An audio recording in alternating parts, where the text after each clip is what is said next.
Hello, hello, hello there, y'all. It is your girl, Sean LeRae from Boston. How are y'all? I'm so happy to be here with you again this Wednesday, and thank you for tuning in. Tonight is a very special night. So, as our nights are great nights when we get together to hang out and chat and all that good stuff on Boss Talk. But tonight is a very special night because it is my dear sweet husband, William Joseph's birthday. And he's in heaven. And so we're going to celebrate him right here tonight on Boss Talk. So thank you for tuning in. Hey, Tasha. Thanks for coming in, girl. How are you? Now, y'all know I'm very informal, and I just realized that I don't have my fabulous lights on. So give me one half a second, and I'm going to turn those on.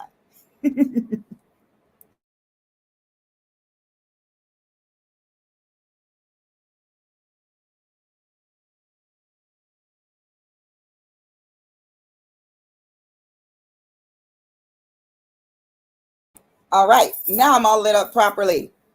So I hope that you all out there are celebrating a really great Christmas season, holiday season. So I want to say um, Merry Christmas, Happy Kwanzaa, Happy Hanukkah, and anything else out there that you might be celebrating. But I hope most of all, you are celebrating yourselves because that's important, especially in this season because there's so much pain that happens and has happened in the world.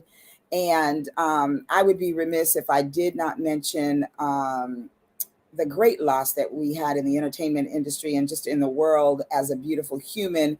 And that's Twitch, who recently passed away and took his life. And so I just want to say to pay close attention to one another and let's lift one another up. Let's love one another. And let's make sure that we check on our friends, check on our strong friends. Of course, many say that there was no indication that anything like that would happen with Twitch, and certainly none of us who don't actually know him can imagine that. But I also ask that as you speak about someone who was in so much pain that they wanted to take their lives, that you not be judgmental and not say, because so many people have said things like, well, that it was a selfish act and all of those kinds of things. And it's really hard for me to hear that because as a mental health professional, I see the pain that people are in sometimes. And we have never walked in anyone's shoes other than our own. And so wherever you sit, you can't walk in my fabulous sparkly pumps, like, see. But I just want to say that, yeah, let's have compassion for one another. So I'm going to give you all a minute to kind of reach out to your people and get them on here. Hey, Robin, welcome. Nice to have you here on Boss Talk. Thanks for tuning in. So we are about to start this celebration. And I'm really excited because my first guest, this is so much fun. The first guest that I'm going to bring on, well, I'm going to let him tell you once he gets on here. I'm going to let him tell you how he knows the Brink. So I want to introduce you all to my first guest, and that is Dr. Perry Brown, and he's a professor of public health epidemiology in the Institute of Public Health, College of Pharmacy and Pharmaceutical Sciences at Florida A&M University.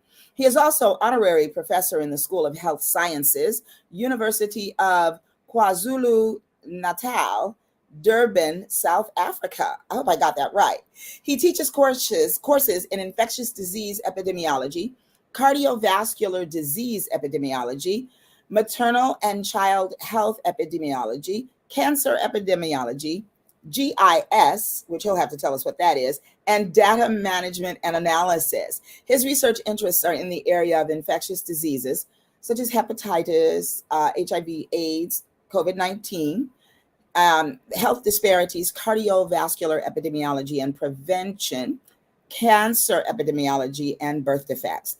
Dr. Brown also directs the GIS Data and Spatial Analysis Laboratory for the Institute. Dr. Brown's experience in public health and epidemiology has included work in infectious diseases internationally, smallpox in Bangladesh, HIV and AIDS in Zaire, Congo, Brazil, and Thailand, and HIV/AIDS, as well as HIV/AIDS in Los Angeles, COVID-19 response in Florida, and chronic diseases, cancer and cardiovascular disease, and environmental and occupational epidemiology.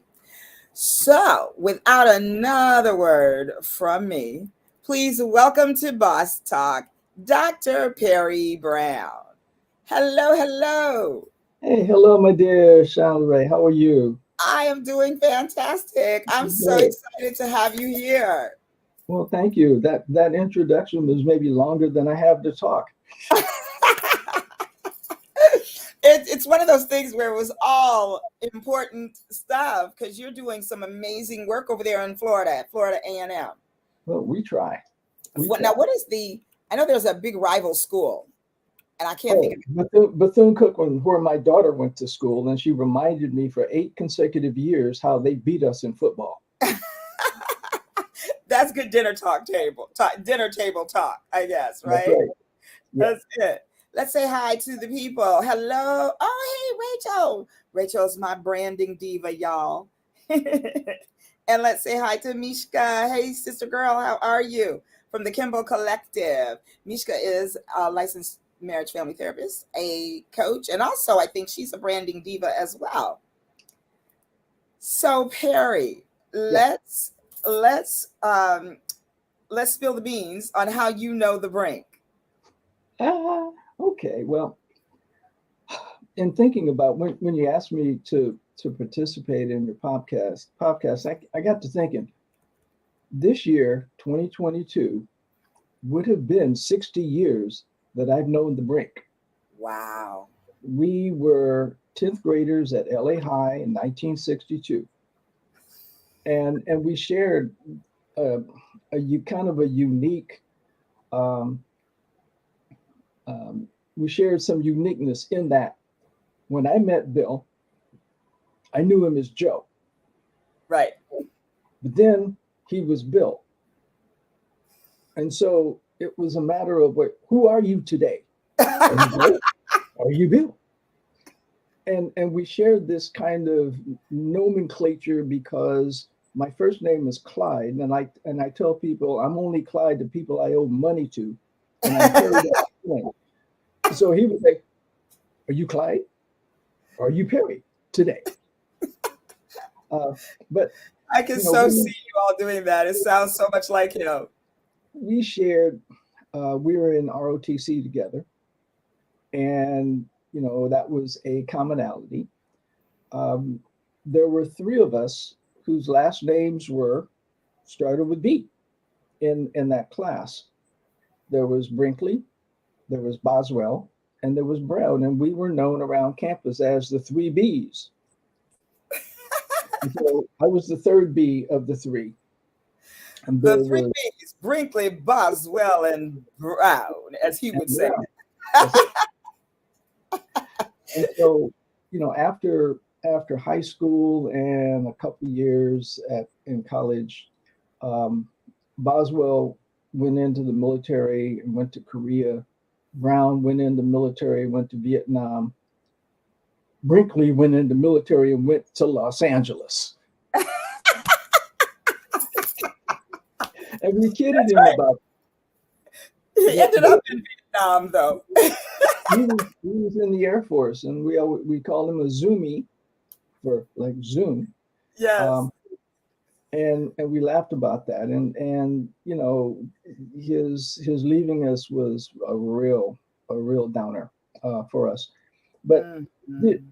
Jean-Louis, do you have his yearbook, his high school yearbook? I think I do have one. I don't He, have it with me. besides being in ROTC, Bill was in drama. He Yeah. was, I'm looking at it, he was a major character in the production Raisin in the Sun. He was Walter Lee. I think he was. Yeah. He was Mr. Kimber in George Washington Slept Here. And, we knew him in ROTC because that was a common class. And yet he also had this other persona, not the military persona. He had Right. this acting persona.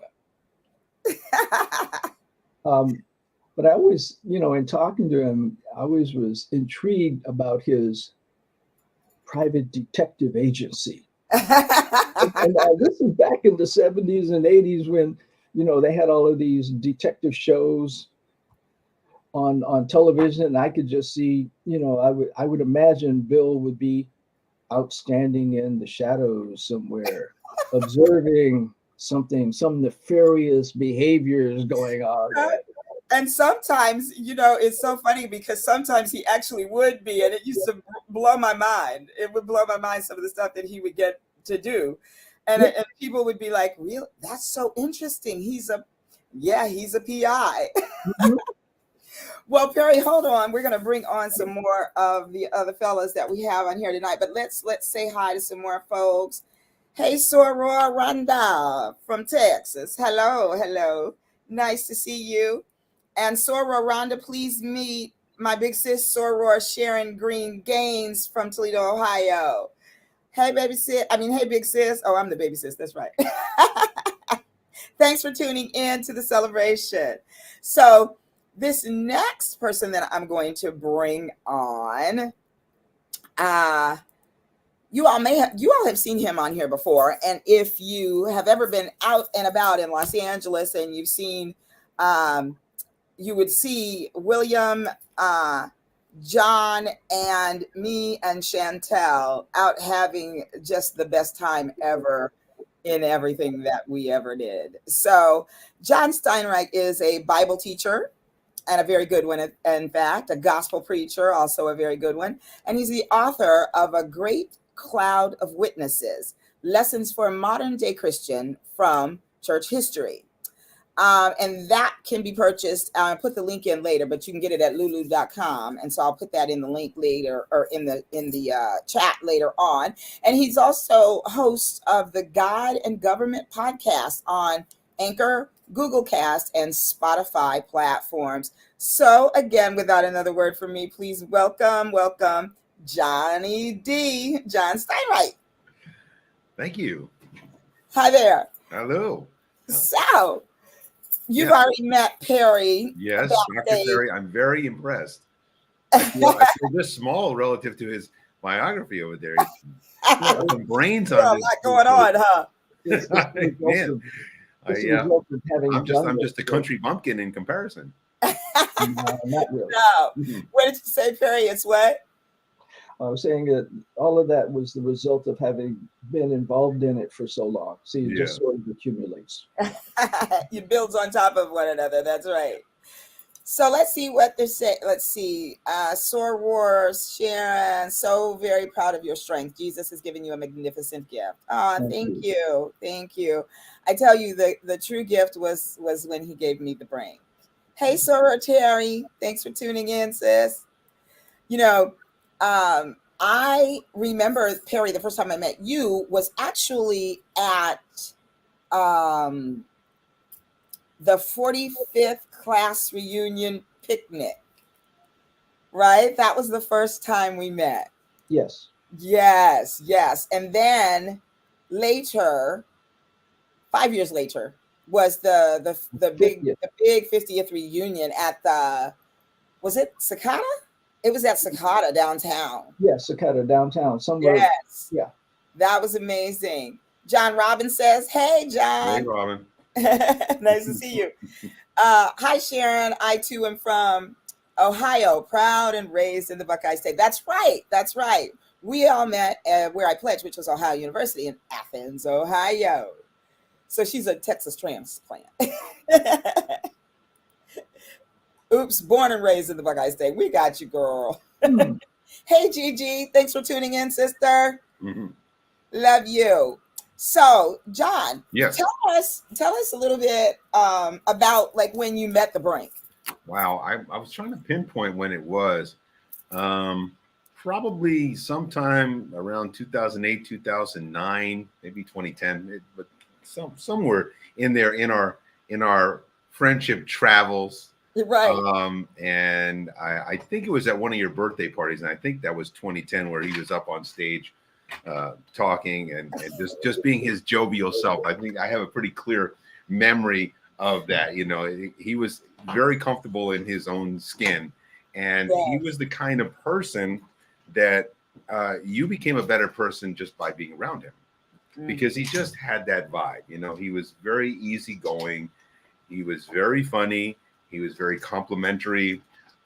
He was very intelligent and well spoken, with zero pretense.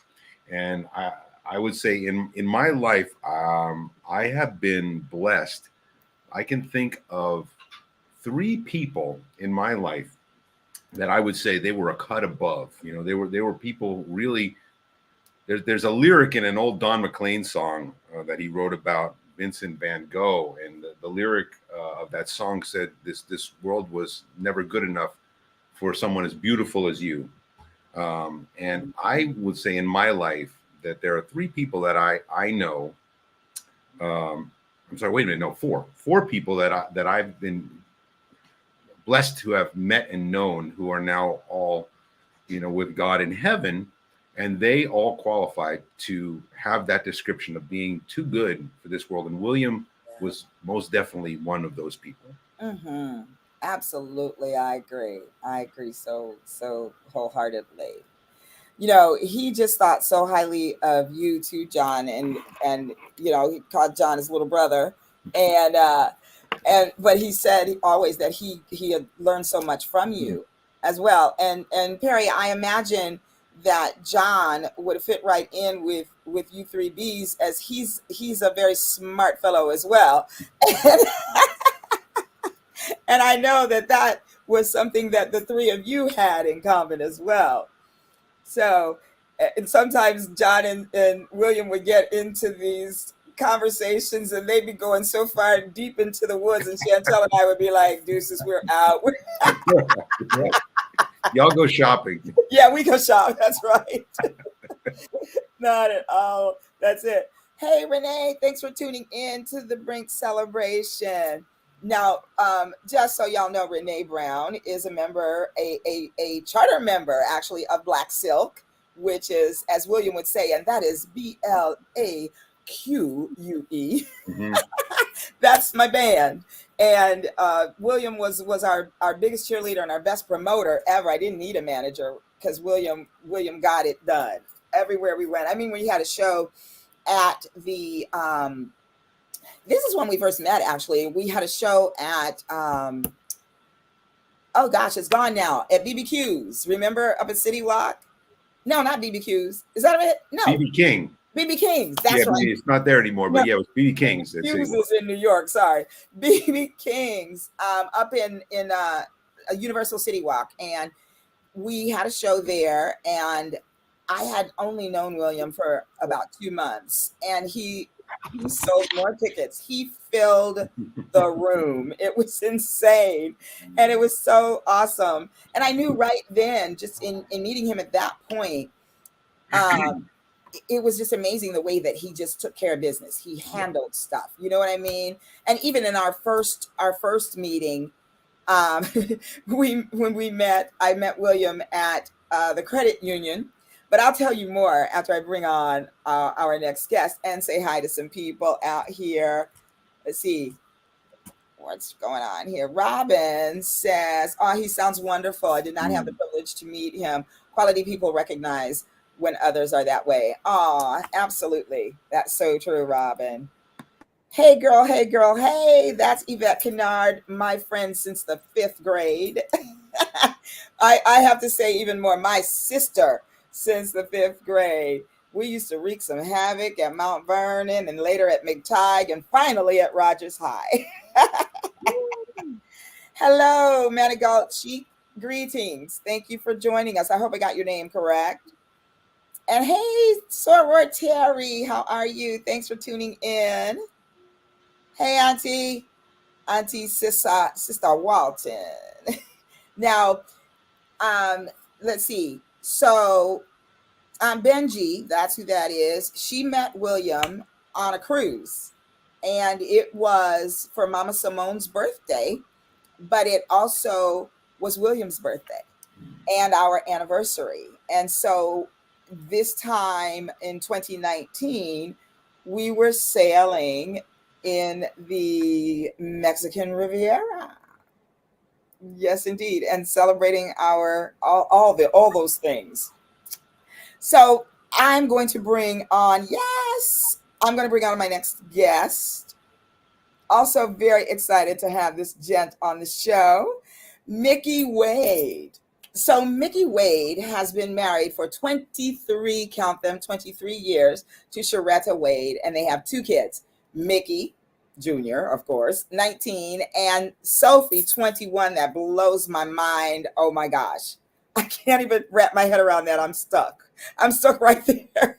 Sophie is 21 now. Wow. Also, he has raised his niece, Megan Wade, since she was 4 years old, and she's now 24. And he takes care of his sister, Karen Wade, as well. Mickey is the founder and CEO of True Reality Inc., an inspirational speaker, pattern breaking life coach, grief recovery specialist, and published author. He has helped countless people break free from unwanted mindset patterns and allows them to be their true self. He also helps people with deep past emotional wounds and grief through grief recovery. So please, Boss Talk, welcome Mickey Wade. Hey, hey. So good to see you. Gosh, this is like old home week. It's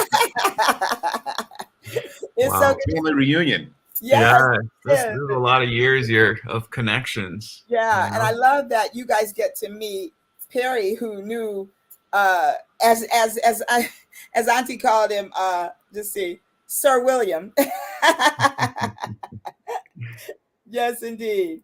Robin Hey, says how Perry, wonderful. Perry talked about or in his resume, he talked about the Congo there. That's where I was born and raised, Perry. So thank you for taking care of my little town there. That's right. That is so true. I forgot about that, Mickey. Yes, indeed. Well, Mickey, welcome to Boss Talk. I can't believe that you haven't been on here already, but welcome. And Mishka says, "Happy birthday and heaven to your wonderful William. I wish I could have met him."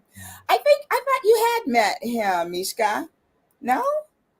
Well, I think, well, you've been in the same spot. I know that much for sure. So, Mickey, tell us about your first meeting, William. Cool. Well, I gotta first but say hi to John because John and you obviously invited me to meet William.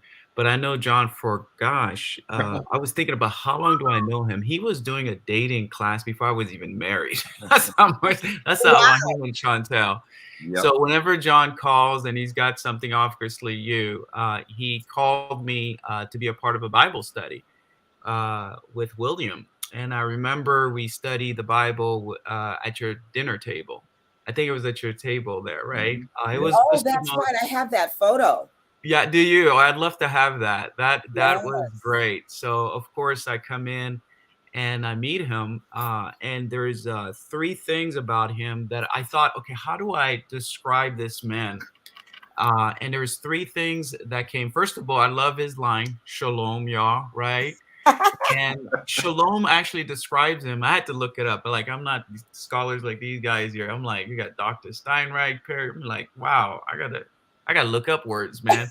So Shalom, what I read is peaceful, harmony, wholeness, completeness, prosperity, welfare, and tranquility. Mm, That describes William. indeed. That was one. The other one, there's three more description of him that I thought that me meeting him is resilient. And resilient is the process and the outcome of successfully adapting to difficulties, challenging life experiences, especially through mental, emotional, and behavior flexibility and adjusting to external and internal demand. Wow. Wow. That's him, because I would speak to him and he would tell me, man, I just had this thing going on with my health. And I'm thinking, wow, are you okay? He says, I'm too blessed to be stressed. I'm like, Mm. what? You blessed So to be strong. resilience describe him. Another one is Mm, gentleness. And I mm, looked up gentleness is the quality of being tender, kind, calm, soft of action, and lightness. wow. And that's him. That's him as For well. sure. Man, I'm getting emotional thinking back of his qualities and who he was, Mm. or I believe who he is. And lastly, is fun loving. Oh, Oh, wow, yes, I'm that getting part. emotional. Ooh, wow, It's I okay. didn't expect that. But likely to enjoy yourself, having fun, rather than taking yourself seriously. And I think I needed that. I needed somebody like him in my life to be able to have to see these qualities in this man who was desiring to enhance his relationship with God, which I believe, I know John could say the same. We learn more than what we taught him.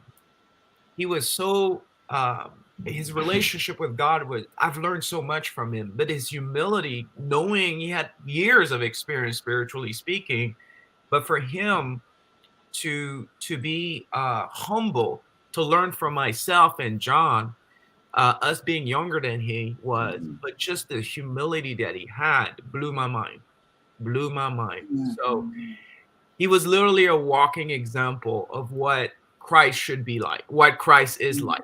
So, anyways, that was my experience. That was a long answer to your question. Oh, no, but I loved every single breath that it took to say that. Thank you so much for that Mm. description. It's so beautiful. And yeah, absolutely 100%. That was the Brink. Terry says such a wonderful description of the Brink. Absolutely. Now, it's so funny. Um, Terry is one of my sorors from Ohio University. She was, did she pledge me? I can't remember. I think she did. Yes, yes, yes, absolutely.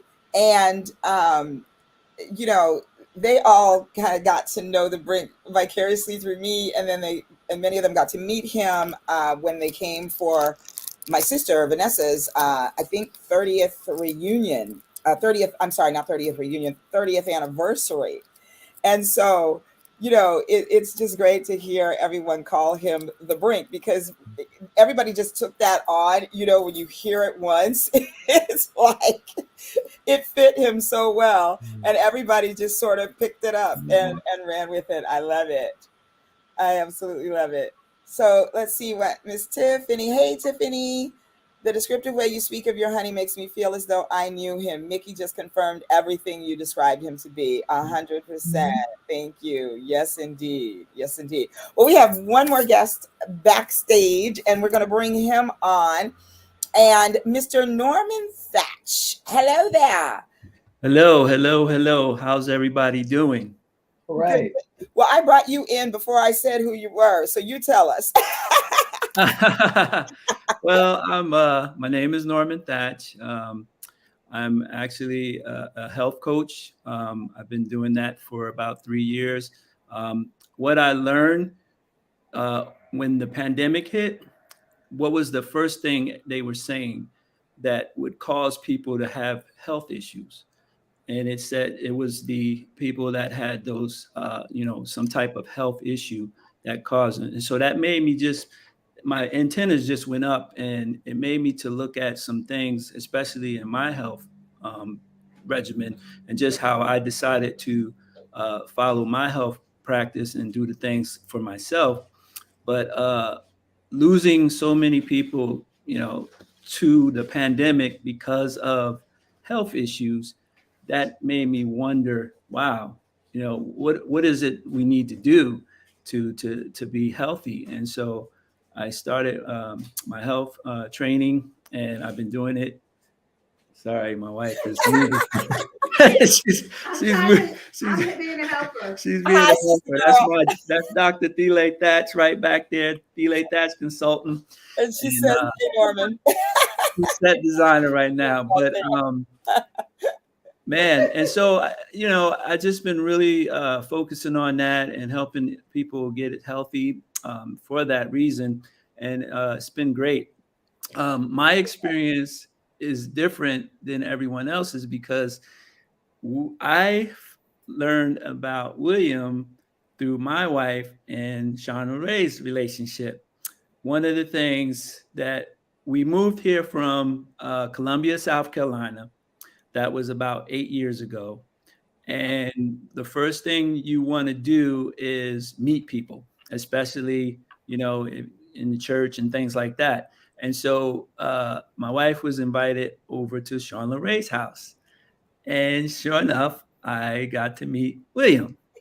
And it was great. And, Mickey hit it right on the nose, just the humility, just the love. But one of the things that I always appreciate about him is he always give you a chance to talk to him. He always wanted to talk. It didn't matter what it was. He just was always available. It wasn't like, especially in church and stuff. And he would be, most people would run out after church or whatever, or their fellowship for a minute, but their heart may not be completely, that connection. But with William, he always gave me an ear and allowed me to, express my feelings, and he expressed his. He definitely was a person that I admire, just his confidence and just his knowledge. He was so smart. Like I said, so like what Mickey said, I sometimes I had to pull out Google some of the words he used. Some of the words that he used, I had to pull out Google just so I could understand and have a good conversation with him. But I just appreciate just his love for Sean LeRae. He showed us the example of what loving your wife really looks like, and I just love every time we see him eat, I see him in church and things like that, or if I would go to John and his wife, they had different shows and stuff. I remember us, Sean and Ray, we was sitting in the audience next to each other. I wish I could have pulled up that picture of us sitting there and listening to John's wife sing, and just the band and all that stuff. And it just was it just brought us back to how it was when we were in New Jersey, because me and my wife are both originally from New Jersey, and we actually moved to South Carolina first, and then God brought us all the way out here on the West Coast to LA and Van Nuys, or just to California itself, and just always enjoying you guys' time together, just down to earth, and like I said, just hearing old school music. Yes, real music.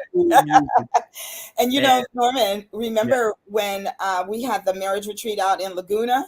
Yes. And everybody went home except me, you, William, and Thiele. And we went hanging out, and we had some yummy food and took some pictures on the beach and the water. And it was awesome time. Awesome Yes. So definitely miss him, but I know he's in a better place. And I know he's looking down at you, Sean LeRae, and everyone else. And he's probably talking to God.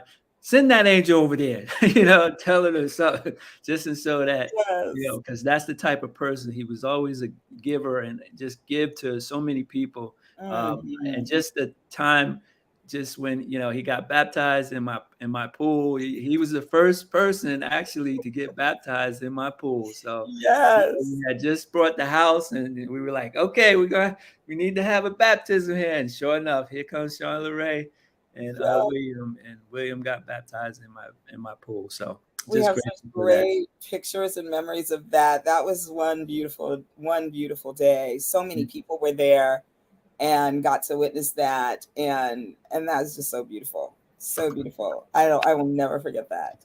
I'm bringing tears to my eyes. I know, huh? All of us. Yeah. Well, I can't cry too much because I got my lashes on, y'all. And you looking fabulous as always. Thank you. So let's see. Ozzy said, yes, he had so many characteristics of Jesus Christ. Absolutely, he did. And Big Sis Sharon says, a beautiful tribute to your helpmeet. Yes. Yes, indeed. And Gigi says, such a powerful panel, such a power panel. Absolutely. Isn't that a great power panel right there? That is the definition of a power panel. I like it. I like it. So you all sort of had, what I loved about William too was the way that he could individualize his relationships, because he could always make you feel like you were the only person in the room when he was talking to you, because he focused so well on you. And he was so well rounded that he was able to be friendly and friends with, and have genuine friendships with, people from so many different walks of life. And I love that. And because, to take your first look at William, you think that he's like this big, rugged, tough guy, He actually was a great big old teddy bear. And I know one of the things that just I admired about him, and that blew my mind, and even after he was gone, I was getting phone calls. So William was a private investigator, as Perry pointed out, in his sleuth activities. But he also used his work to help other people. Like he got such great joy in when he could find someone for someone. He has found people's estranged parents, people who never met their parents. He found their parents for them. Um, he found so many friends of mine that I was, had lost contact with, and he would just get such a kick out of that. There was a time that I told him that I had this friend. I had told him about, my days on Capitol Hill, because I worked for Chuck Schumer as a writing intern. Yeah, I got some brains too. So I got to do that, and it was the most amazing experience. And in doing that, I became very friendly with the woman who actually worked for him in the office. Like, she was an employee, not an intern. And she and I became friends, and we kept in touch. And she moved to Boston and went to school. And then we kind of lost touch. And in the transition of, clearing out stuff and our our never-ending battle with clutter, I found a letter from 1996, or I think it was, no, I honestly, I believe it was 86, 1986 it was. And I showed it to William, and I said, oh, this is my friend, we lost contact, and da-da-da-da. And I found this letter that she wrote to me, and he must have taken it. I didn't know that he had it. And one day I get a phone call, and it was from Angela Jones, who William tracked her down from her last known address. And that's what he would always say to you. Do you have their last known address? And he found her. He found a young lady that lived across the street from me in New York, Miss Rita. He found another dear friend, Elizabeth. And Elizabeth is the person who actually met me in New York and studied the Bible with me all those years. And she lived in San Francisco. And when he found her, he gave me her number, and I called her, and she recognized my voice right away. And then she said, well, we have to get together. When are you coming up this way? And then I thought, oh, wait a minute. And I asked her, how far are you from San Jose? And she said 45 minutes. I said, then I will see you Tuesday, because William had a conference going on in San Jose. And so I got a chance to go there and hang out with Elizabeth, and I went and hung out with her while he did, business stuff. And then we went and picked him up, and we all went to dinner.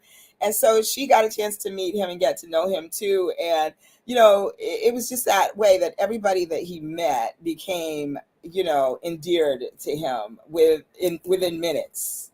He was that guy, 100%. Absolutely.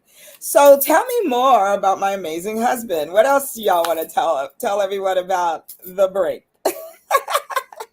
I just wanted to say, he told me that he was a private investigator, and I was like totally surprised. And he was like, why are you surprised?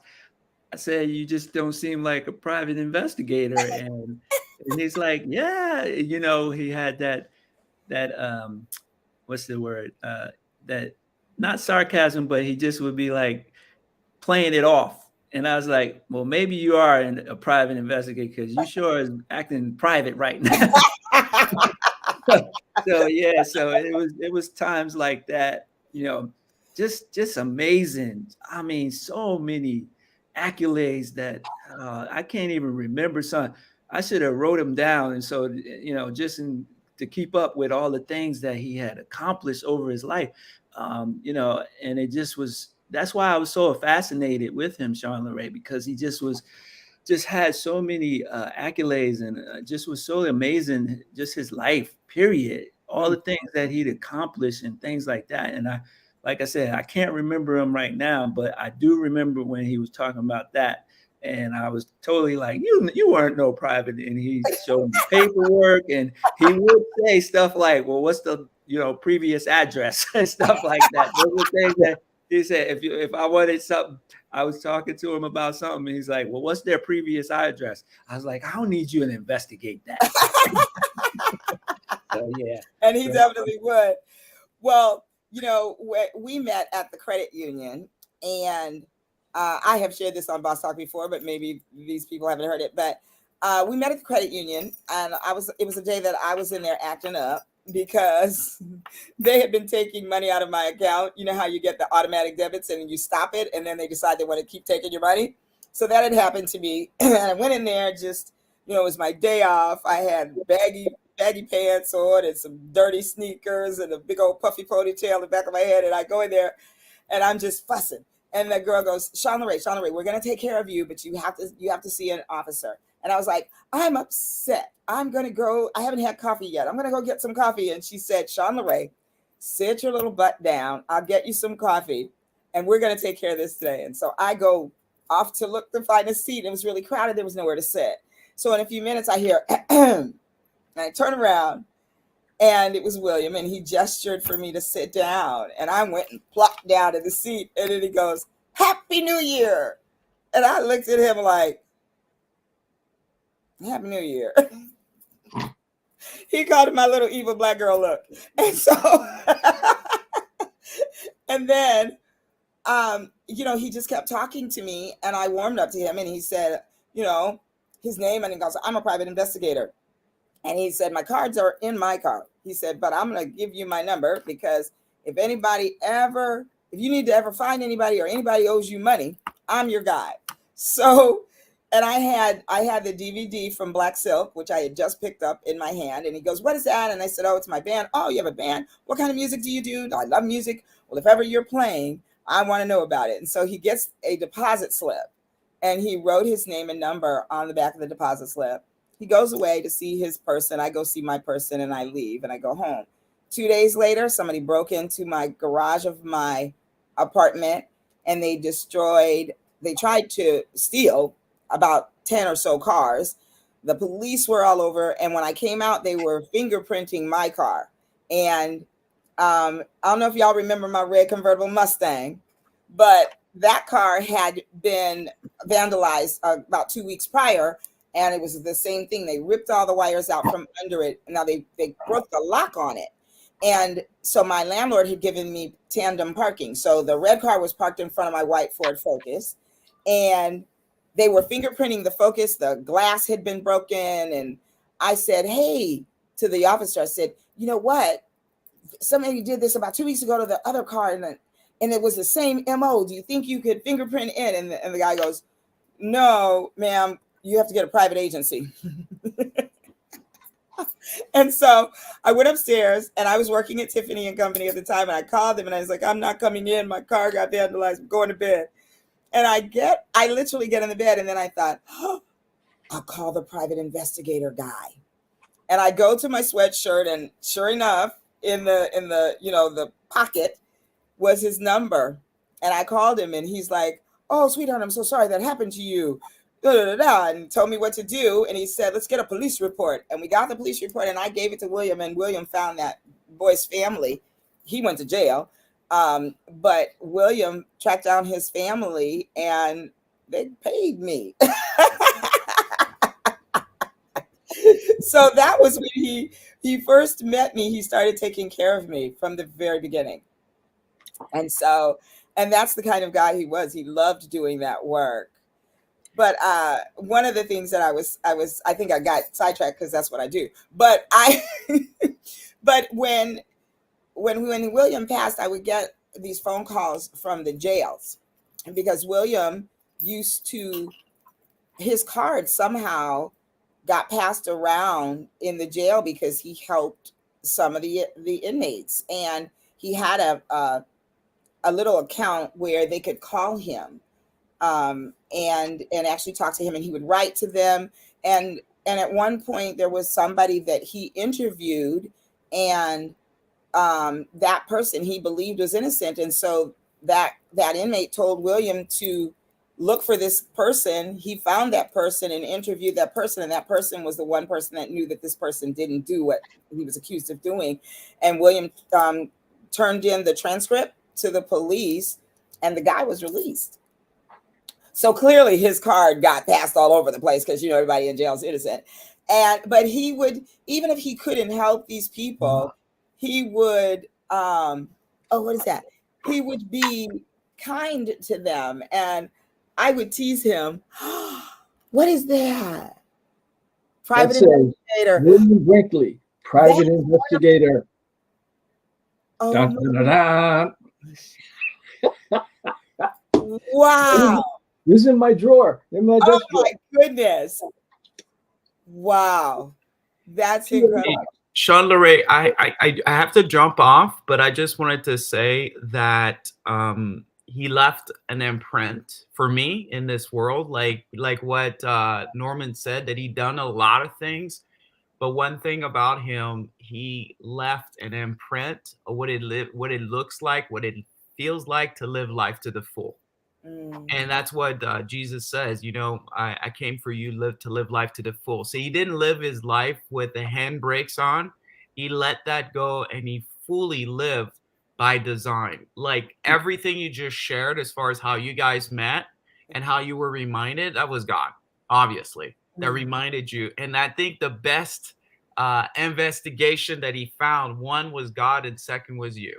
So I just wanted to say that, but I do got to jump off because you got to get on another Zoom. Mickey. I appreciate you for coming on, my brother. I appreciate Very it. welcome. So And lastly, look at the people here. Everyone is a healer or giver, right? Somebody that's transferring what they have to other people. That is a lot of reflection of how he impacted us and the type of people he attracted to himself. So with that, love you guys. You guys are amazing, great people. Thank you. I don't even know how to get out of here. I guess I do this. There's a little button at the bottom that says leave studio. Okay, cool. All right, Charlotte. Thanks, darling. Love you so much. Thanks for being here. Bye-bye. Yes. Wow. Let's see what Dr. Thiele says. Amazing story. Absolutely. Robin says, what a sweet story of how you met. He was a prince. He absolutely was a prince. Yes, indeed. He left a legacy of love. He truly did. He truly did. When I met William, I was a woman of a certain age, and I had never been married, and I didn't have any children. And I got 2 girls, and I got 2 grandsons who were 1 and 2 years old at the time. And so it was such a blessing for me in that regard as well, because I got to have babies, and I got to, just feel close to that kind of family kind of thing that I had not had in that way. And so that was another blessing. When I was still getting calls, like I said, from the prison when William passed, and these men they broke down on the phone and cried when I shared with them that William had passed. And another thing, that after he passed, William somehow did some research and found out that incarcerated people were still entitled to their stimulus checks. And so William helped these guys get their stimulus checks, and several of them came to the house after he passed and I contacted the families and gave it to them because the guys wanted him to get the stimulus checks and have them sent to him so that he could provide them for their families. And it's just amazing. Such a guy, such a big big warm teddy bear. That's just really what he was. And one of the other things that he was very proud of is that he was on the credit union board of directors for Priority One Credit Union. And I'm so remiss because I did not contact them and get the link to them, but I will get them this link post. Shout out to Charles Wigington and the rest of the board members. William really loved being on that board. He was so proud to be on that board. And he just served with all his heart. And it was also great for me because I got to go on great trips with the board and just be the wifey, but I think, John, I know that there's one story that you have that you love about William. Would you tell it? Well, there's a lot. I don't know if you've read my mind. What I was mostly thinking of was something that reflected his inner man, his inner person, because he had a lot of interesting anecdotes of his life. But what I wanted to share was something that I'd heard him tell this story a few times, and it was something that sort of crossed his whole life, and it reflected what kind of character he had, what kind of spirituality he had. So apparently when William was young, he was on a deacon board or something like that at his church. He was pretty young at the time. If I remember correctly, he may have been a teenager or in his early 20s, but pretty young. And what happened as he related the story was that there was some issue with the pastor, and he ended up being a deciding vote to have this pastor removed from the pastorate, something of that effect. Mm-hmm. And he never really felt comfortable with that decision. I believe it haunted him for years and years and years to come. So he was the kind of person who had a soft heart, and it was residing inside of him. And then many years later, apparently he ran into the guy, this pastor, in the community somewhere. And they got to talking, and William was able to express himself, say, I'm sorry. I participated in something I really didn't feel good about, and it affected your life. And, as we go through life and we make decisions, we may or may not realize the impact that we have on other people. And, we might not care. We might not be soft-hearted. We might not hold that kind of thing inside of ourselves, saying, gee, you know what? I went against my conscience in this moment. And, a lot of people could dust it off, blow it away, whatever, move on. But there was something so soft-hearted about him that he held that memory inside, and he felt a responsibility for it. And I believe God somehow, some way arranged so many years later for him to rectify this and to seek consolation or seek, a rapprochement with the man whose life he affected. And there's a passage in the New Testament where Jesus describes this phenomenon of, hey, before you come to the altar to pray, go and make peace with your brother. I'm paraphrasing. And that's what I think William had inside of him, was this gift of feeling like, I really got to make peace with people before I go to God. And that to me was a really, really impressive element of his life story. And I think it's a blessing that he got to clear his conscience of that thing, which bugged him for years. And that's what I wanted to share. I don't know if that's what you had in mind, but that's what I wanted to share. That's beautiful. I that actually was not what I was thinking of, but I'm glad that you shared it. I absolutely am glad that you shared it, because that was a big thing for him. 100%. In fact, I remember that that incident really was something that he carried it. You're right. He carried it for a long time. And it also was something that kind of, when he was in Vietnam, and he, you know, the way that he's always said it is that people, when the guys went chasing skirts, he said he went on a spiritual retreat instead. But he said that, you know, he had all these feelings of things that had happened that he couldn't control. And when he was able to study the Torah there in that way, and ended up having a mikveh in the Red Sea, I think it was, which is insane to think of. But that was one of the reasons, because he had this disgruntlement because of being forced to do that, you know, in that, at that time in the church. And I do remember him saying, you know, telling that story about the clearing, I guess I can call it. So thank you for sharing that too. You know, one thing the one thing that I'm thinking of, John, is your the story about the picture that we can't find. The picture, yes, the missing picture. Well, I mean, you know, there's a couple of movie characters that you could relate, that William could relate to. You know, just that empathetic, sensitive soul is sort of like the Michael Clark Duncan character from Green Mile. Like, he just felt Yes. the world, right? And that William had that. But then, you know, and this, not to, you know, certainly William had a great intellect, but in a Forrest Gump kind of way, he sort of intersected with history at least once in his life. I just remember him nonchalantly telling me, yeah, you know what? When they came back from the Apollo, you know, the first moonshot, you know, I was there, you know, carrying the astronauts' bags, or Neil. I was right there with Neil Armstrong, and there's a picture of me. I'm like, and he's just talking about this like, you know, he had just gone to Target. I'm like, yeah. All right, now wait a minute. Let's back this up. Let's back this up. You were there when Neil Armstrong gets, you know, picked up out of the ocean, coming back from the moon.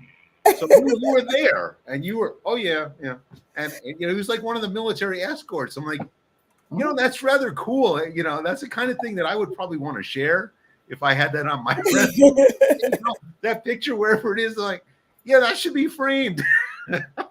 And you know, and that was the funny thing, is like, you could never say, like, he could back it all up. Yeah, exactly. You know, that's also like when we met, and you know how you're dating, and I always thought, well, you know, boys make stuff up, right? And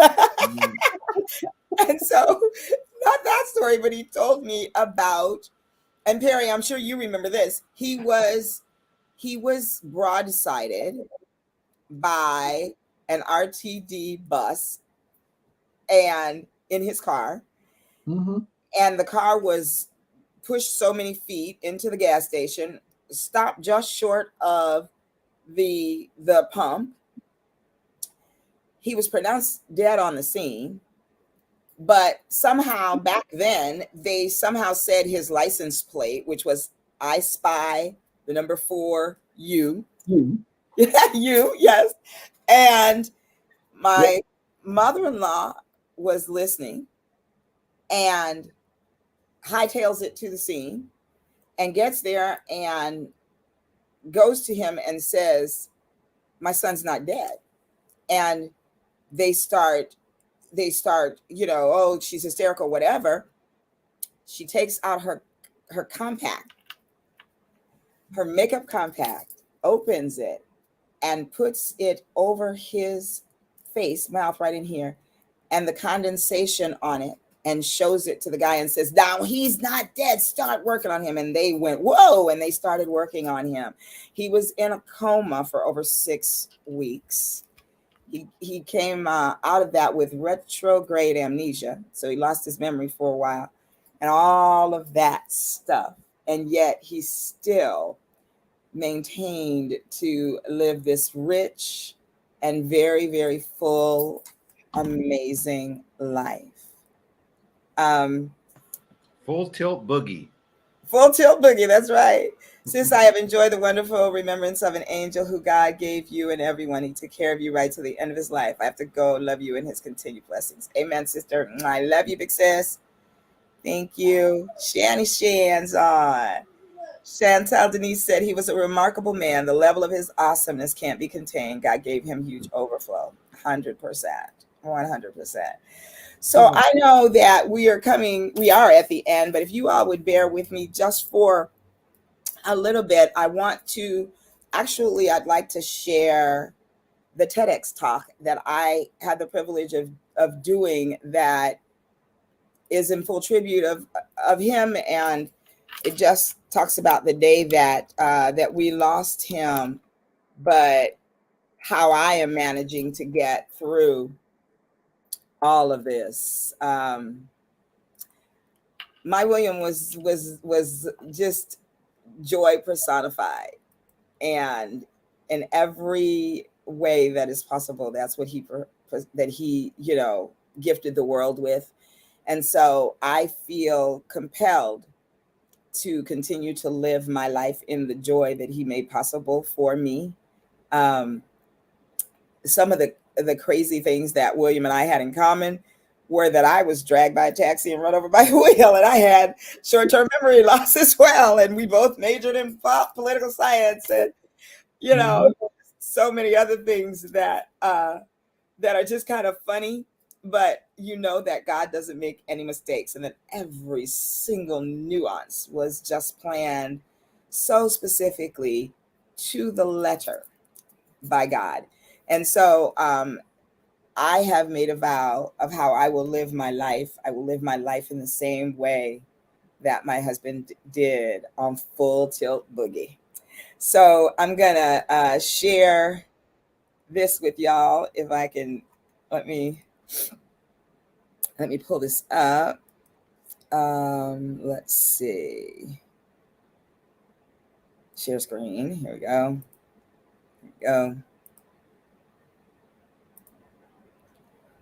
And this is called When the Fairy Tale Fades, y'all.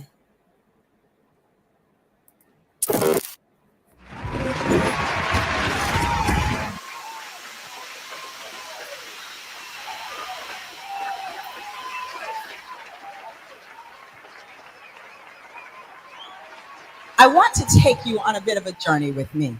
We're going to go back to Toledo, Ohio, where it all began. That's where I, like many of you out there, discovered princesses and princes who got together in the most magical way, fell madly in love, turned into kings and queens, and of course, let's not forget, they always lived happily ever after. Did you buy into the fairy tale? Well, I did. I went the whole 9 yards. I grew up, did as I was told. I even did the beauty queen thing and the cotillion thing. I got to wear foofy dresses with pearls, real live tiaras, and a few crowns even. But along the way, each time I found my prince, he turned out to be a frog.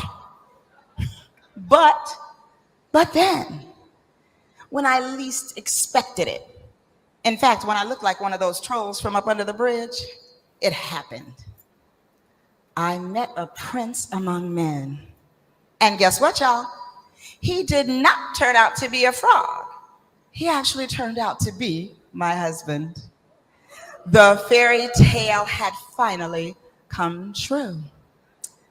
I could hear the birds singing like in the movies. You know, the ones with Fred Astaire and Ginger Rogers, where they dance and they twirl and they come back together and they lock gazes in a real romantic way. I had found true love, and it felt amazing. Now, this guy, he really got me. He loved all my quirky, and I loved all his. I was a woman of a certain age, and I was blissfully happy. We were living the dream. But here's the thing. Nobody ever talks about the devastation that comes when the fairy tale turns into a nightmare. When everything that you had hoped for, longed for your entire life comes crashing down in front of you just when you thought you had survived the global pandemic, COVID-19. Now, I'm sure some of you out there can relate because you'd be hard-pressed to find anybody who has not been touched in some way by this horrible virus. Well, it visited us. I had it, and my William had to be hospitalized. So there I was. I found myself in my front yard, surrounded by 9 dear girlfriends. You know, the ones that would be so kind to bail you out of trouble should the need arise. And then there were those other girls who could not bail you out of trouble because likely they were in trouble with you. We were all there. We'd been there the better part of the day, and my phone rang, and it was our daughters on a 3-way call. They were telling me that the nurse was going to hold the phone up to my William's ear so we could say goodbye. So our 2 girls said goodbye. The 2 grand boys said goodbye. And then my sweet man coded. Now, immediately my phone rang again, and in a panic, I picked it up, and it was the chaplain, Kristen, calling me on FaceTime. And she said, Sean LeRae, William is still with us. She said, he can't go anywhere until he hears your voice. She proceeded to tell me that she was going to hold the phone up so I could see his face. And she showed me her hand holding his. And she told me to say goodbye to the love of my life. Obediently, I began to say goodbye, and I thanked him for loving me so fully and so completely. And then I asked Kristen to promise to stay with him until he went home, and she promised. After about 15 minutes, what seemed like an hour, the phone rang again, and it was Kristen telling me that my William Joseph had gone home to be with God. I immediately looked down at my phone, and the time read 3:21. And I told Kristen he just gave me a kiss. You see, one of the funny, silly things that William and I used to do is we would kiss on consecutive times on the clock: 6:54, 4:56, 1:23, 3:21. So I smiled and looked up as I thought God allowed him to give me a final kiss.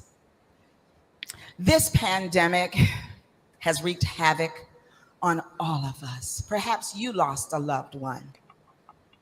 But what I'm reminded of is that loss can be devastating in any form. Maybe you lost a job, a financial loss, an opportunity you were counting on. Maybe your loss was a divorce. See, no matter what loss we suffer, we can be left feeling stuck, afraid, and even angry.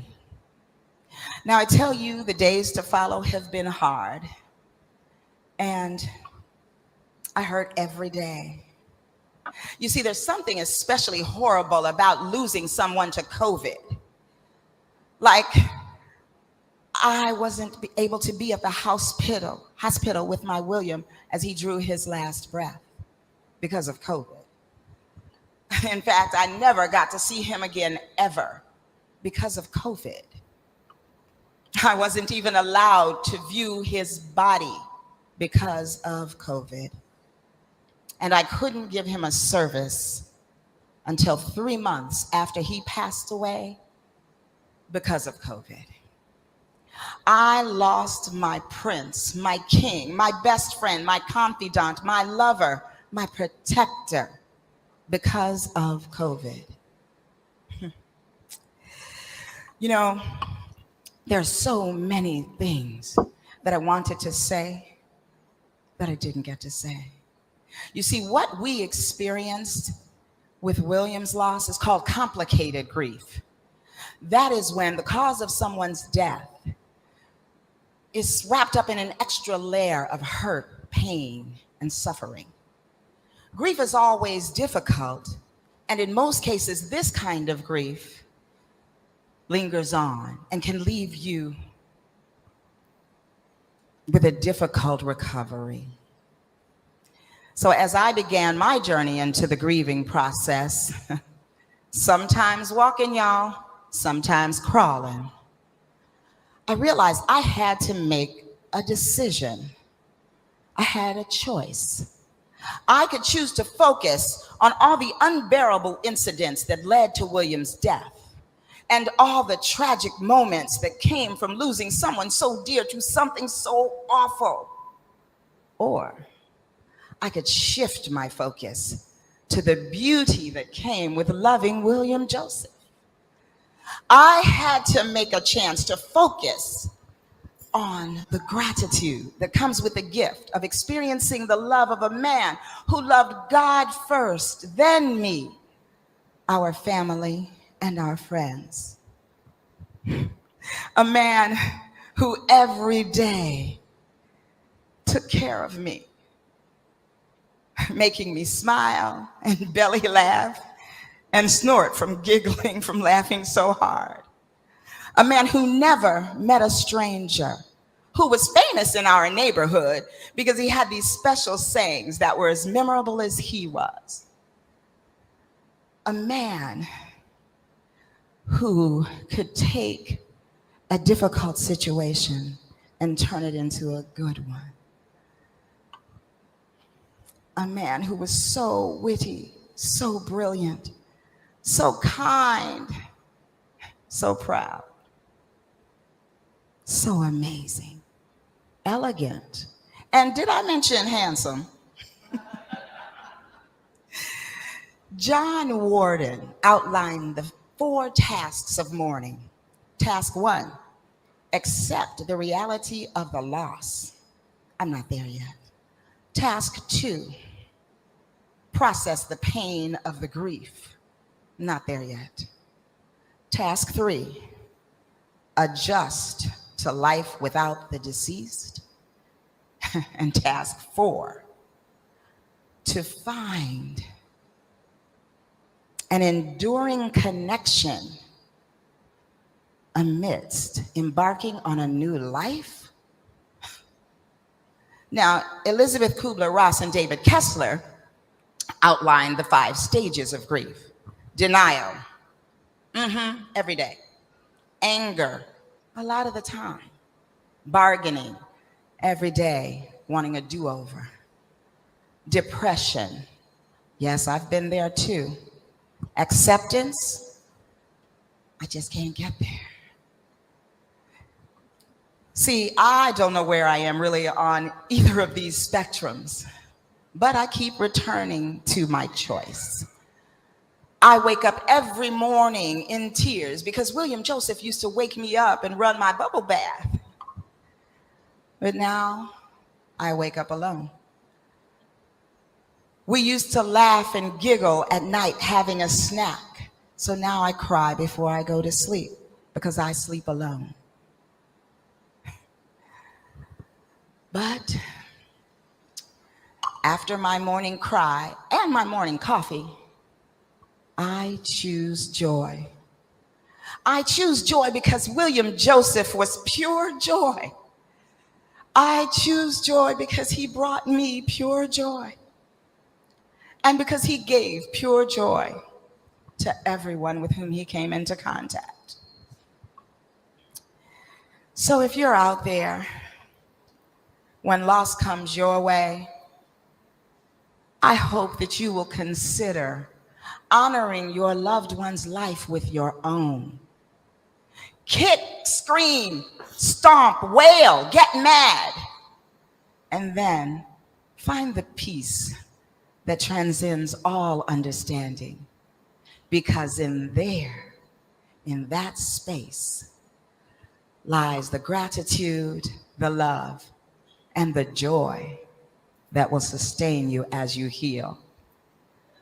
So I hurt every day, and my heart breaks every day. But I make my choice, and I choose joy. So you see, I really was that little girl who grew up, found her prince, who became a king, and who now lives happily ever after in her heart. Thank you.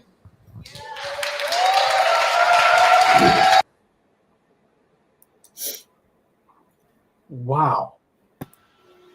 Thank you all for watching. Wow. That was beautiful. I have no words. Thank you.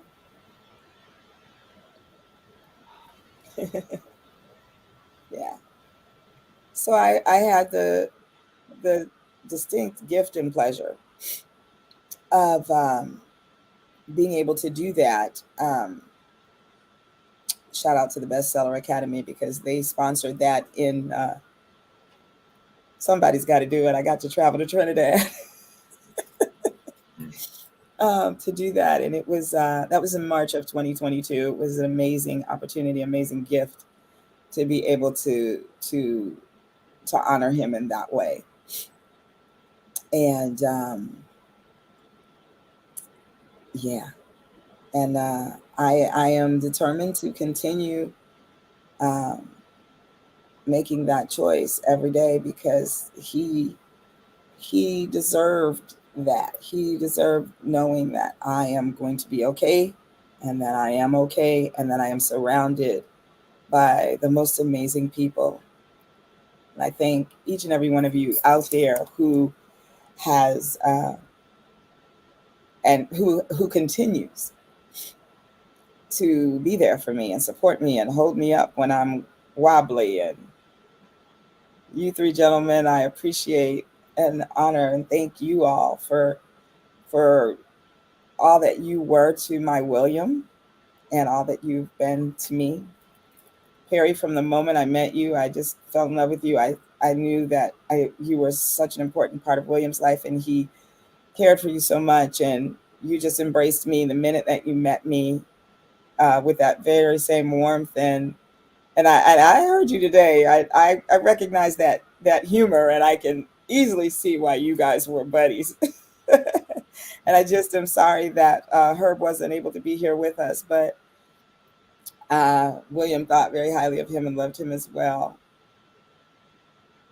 And John and Norman, I'm so grateful that we got to do life together out here in Cali, and that William was so much a part of your lives as you were of his, and that, your wives have been there for me through this whole thing. And I know with everything in me, they always will be.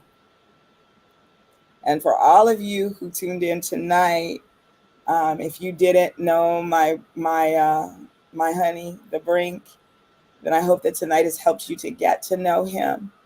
Um, I would be remiss if I did not honor my mother-in-law, my amazing mother-in-law, Miss Addie Wade, who made her transition 6 months before her 100th birthday, which would have been on Saturday, Christmas Eve. She would have turned 100 years old. And if you knew her, then you would completely understand how and why William was William Joseph. She was the epitome of class, um, grit, all of it. She was amazing and loved life just as he did, and lived her life caring for others. And so, Mama Adi, we love you as well. I also want to shout out his sister Tommy, who made her transition 2 weeks ago in Louisiana. I find comfort in knowing that they're all together, just trying to, support, hold one another up, and share memories, and keep their eyes on us and look down on us. And there's so many times that I can feel his presence, and I know that he will always be with me. So thank y'all for tuning in tonight. I just want to share some more of the comments before we go. Thank you for sharing about William. Such a nice tribute to him. Absolutely. Sora Rhonda said, I didn't have the pleasure of meeting Brink. Listening tonight is like I knew him. Thank God your paths crossed. He left his imprint. What a tribute. What a legacy. A life well lived is a gift. 100%. Thank you, sister. Truly, absolutely amazing. Thank you, Renee. Wow.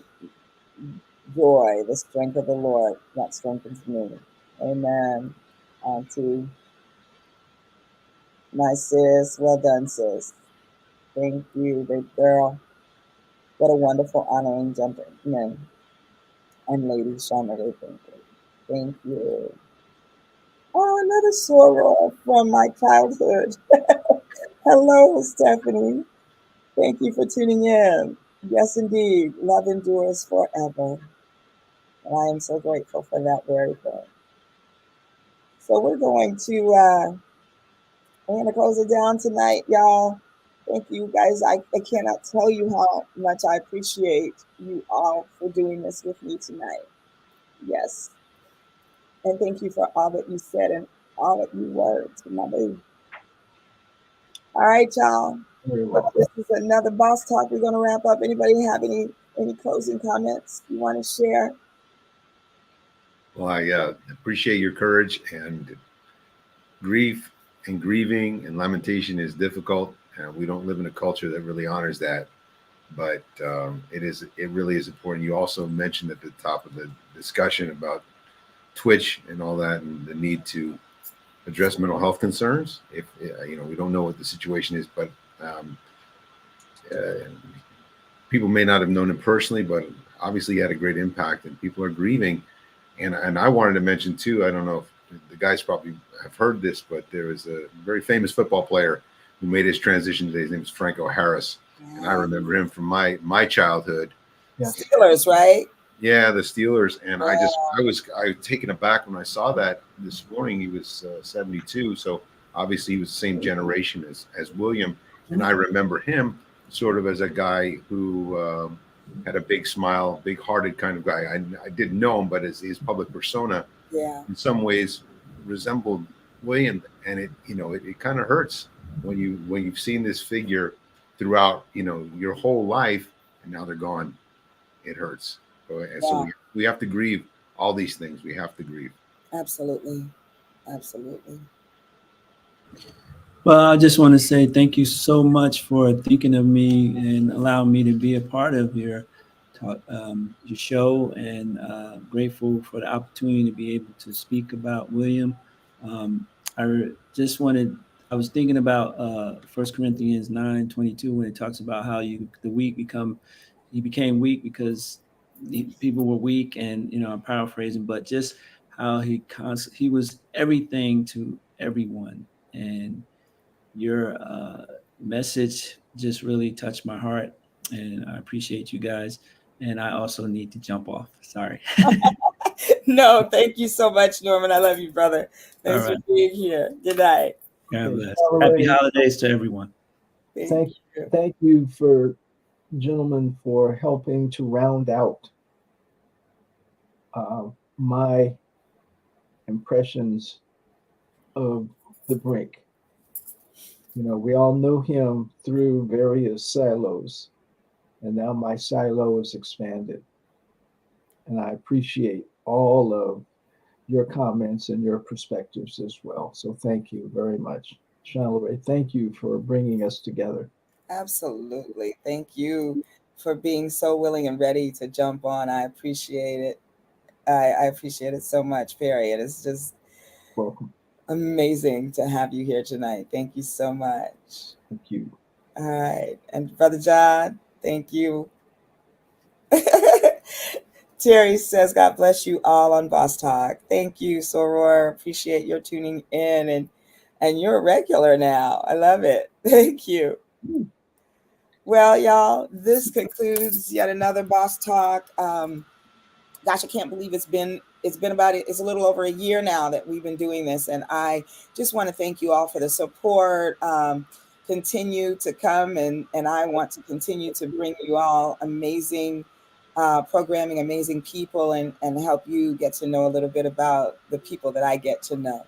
And so thank you for tuning in. Next week, please tune in. You are going to meet Ms. Bounce Back herself, an amazing young woman who keeps bouncing back with so much joy and so much resilience and such a beautiful light in this world. You are going to love her. So please tune in to see her, Miss Heather Wilson, next week. So I want to wish y'all a Merry Christmas. Same I to want to you. wish you a Merry Christmas. La, la, la, la. From the bottom of my heart. And so, with that, I will say good night, and I will see you Okay. next after we celebrate the Christmas, and we'll get to have our last show of the year next week. So, peace, shalom, y'all. Shalom, y'all. Shalom. You can stay, guys. Okay. Bye-bye. You can stay 1 sec. Mwah.